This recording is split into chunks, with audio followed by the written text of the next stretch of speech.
중동에서 전쟁이 터졌습니다. 그러자 전 세계의 눈이 한 곳으로 쏠렸죠. 바로 이란의 가장 중요한 파트너 중국입니다. 그런데요, 중국의 반응이 좀 이상합니다. 모두의 예상을 깨고 아주 복잡한 행보를 보이고 있거든요. 오늘 이 시간에는 중국의 복잡한 속내, 그 계산이 대체 뭔지 한번 제대로 파헤쳐 보겠습니다. 자, 미국하고 이란이 이렇게 정면으로 부딪히고 있는 극적인 상황. 여기서 중국의 진짜 속마음은 과연 뭘까요? 이 질문이야말로 오늘 우리가 풀어야 할 가장 핵심적인 문제입니다.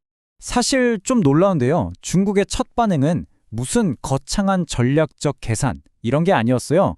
그것보다는 당장 눈앞에 닥친 아주 뼈아픈 경제적 충격을 그대로 얻어맞는 거였죠. 바로 이 숫자. 이게 지금 중국의 약점이 어딘지를 정확하게 보여줍니다. 중국이 수입하는 석유의 무려 3분의 1이 딱 한 군데를 지나야 하거든요. 그런데 지금 바로 그곳이 전쟁의 한복판에 놓이게 된 겁니다. 네, 바로 호르무즈 해협입니다. 전 세계에서 석유를 가장 많이 수입하는 나라가 중국인데 그런 중국한테 이 해협이 막힌다? 이건 뭐 말 그대로 경제의 대동맥이 끊기는 거나 마찬가지인 재앙이죠.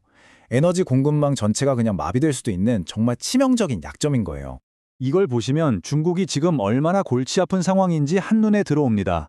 우선 에너지 안보가 그냥 뿌리부터 흔들리는 거예요. 전체 수입량의 13%나 되는, 그것도 싸게 들여오던 이란산 원유가 끊길 판이니까요. 여기에 더해서 국제 유가가 폭등하면요, 가뜩이나 힘든 중국 제조업 경제가 엄청난 압박을 받게 되죠. 근데 이게 끝이 아니에요. 중국이 그렇게 공들여온 1대1로 프로젝트 있잖아요. 그 핵심 파트너인 이란과의 어마어마한 투자 계약 자체가 날아갈 위기입니다. 그리고 마지막으로 자존심에도 큰 상처를 입었습니다. 이란을 지켜주지 못한 중국산 무기 때문에 국제시장에서 메이드 인 차이나 무기의 신뢰도라 바닥을 치게 된 거죠. 그런데 여기서 정말 아이러니한 상황이 펼쳐집니다. 아니 이렇게나 큰 피해를 보고 있는데 중국의 대응이라는 게 고작 강력한 유감 표명? 말로만 비난하고 정작 실질적인 행동은 전혀 보여주지 않고 있다는 겁니다. 당연히 이런 질문이 나올 수밖에 없죠. 자기 파트너가 저렇게 맞고 있고 나도 경제적으로 큰 타격을 입고 있는데 대체 왜 중국은 사실상 뒷짐만 지고 있는 걸까요? 자, 이제부터 그 차갑고 냉정한 계산기를 한번 들여다보겠습니다. 이 전문가의 한마디가 사실 모든 걸 설명해 줍니다. 중국 외교 정책을 이해하는 키워드, 바로 핵심 이익이라는 개념이에요.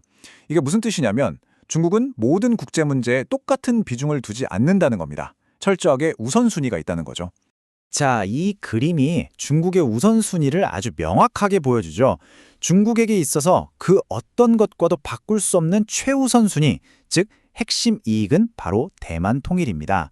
물론 중동의 안정도 중요하죠. 하지만 대만 문제에 비하면 부차적인 관심사일 뿐이에요.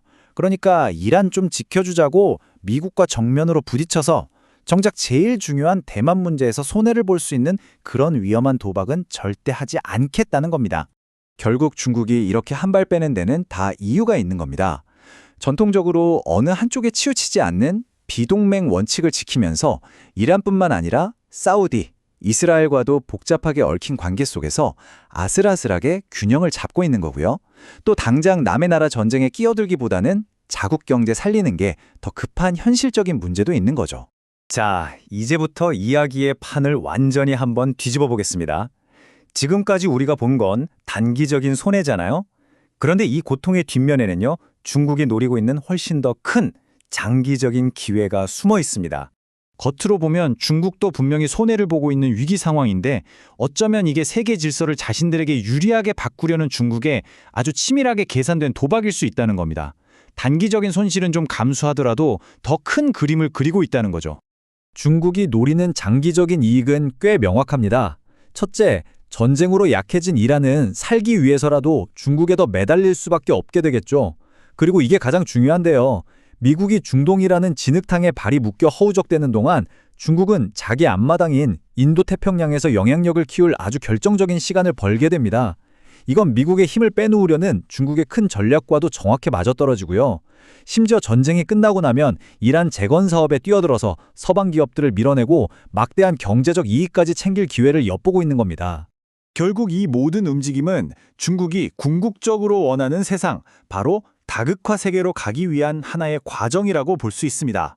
미국 혼자 주도하는 세상을 끝내고 여바 강대국들이 서로 힘의 균형을 이루는 그런 세상을 만들려는 거죠. 중국 왕이 외교부장의 이 말이 바로 그들의 비전을 딱 보여줍니다. 중국은 미국이랑 둘이서 세계를 나눠 갖는 소위 G2 같은 건 원하지 않는다는 거예요. 대신 여러 나라가 다 같이 국제 질서를 만들어 가자고 주장하죠. 그리고 바로 이번 미국의 전쟁이 그 다극화 시대를 앞당길 수 있는 좋은 기회가 될 수 있다고 보고 있는 겁니다. 자, 이제 한번 정리해 볼 시간입니다. 당장 눈앞에 닥친 경제적 고통이라는 현실과 미래를 내다본 거대한 전략적 야망, 이 둘 사이에서 중국이 벌이는 이 위험한 도박, 과연 성공할 수 있을까요? 핵심은 바로 이겁니다. 중국은 지금 아주 아슬아슬한 외줄 위에 서 있어요. 당장의 경제적 손해를 기꺼이 감수하면서까지 미래에 더 큰 전략적 이익을 얻기 위한 아주 위험하지만 동시에 철저하게 계산된 선택을 한 거죠. 그래서 우리가 던져야 할 마지막 질문은 바로 이것입니다. 중동에서 벌어진 미국의 위기가 과연 장기적으로 중국의 부상을 돕는 약이 될까요? 아니면 예상치 못한 변수로 오히려 중국의 별목을 잡는 독이 될까요? 이 거대한 도박의 결과가 앞으로의 세계 질서를 결정하게 될 겁니다.